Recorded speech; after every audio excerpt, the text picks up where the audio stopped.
Democrats won the House on Tuesday night, and Republicans added some seats to their Senate majority. Here are some winners and losers. The first winner is Democrats. Yes, Republicans gained seats in the Senate, but Democrats actually took over a chamber of Congress. And anytime we see control of Congress change hands, that's a significant night for the party that can do that. Thanks to you, tomorrow will be a new day in America. Another one is Nancy Pelosi. She was unseated as Speaker back in 2010 when Republicans won control of the House. She stuck around for years, unlike most speakers. Now she gets a chance to reclaim that gavel as long as Democrats will have her. Next one is Mitch McConnell. Mitch McConnell is going to have a bigger Senate majority than he had before Election Day, and that's no small thing. More winners are felons in Florida. Amendment 4 in that state reinstated voting rights for most convicted felons.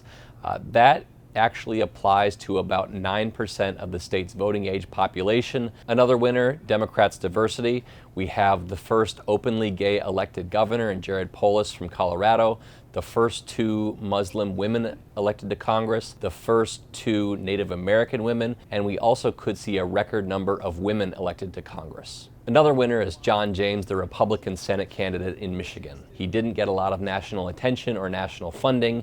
He still came pretty close to beating Senator Debbie Stabenow.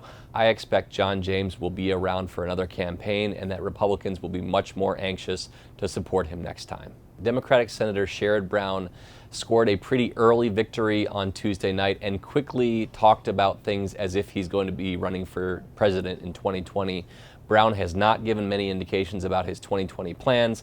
I think we saw that for the first time really on Tuesday night. A big loser on Tuesday night was Democrats' next generation of rising stars. Of course, the big one was Beto O'Rourke losing in Texas to Ted Cruz. We also saw Andrew Gillum lose the Florida governor's race. We saw Stacey Abrams apparently fail to make the runoff in the Georgia governor's race. And Randy Bryce, who earned a lot of attention as the challenger to House Speaker Paul Ryan several months ago, actually lost by double digits in an open seat race that Democrats had a good chance to win. Another loser is the phrase, "It's the economy, stupid." We have a historically low unemployment rate. 8 in 10 voters said that the economy was good in the exit polls.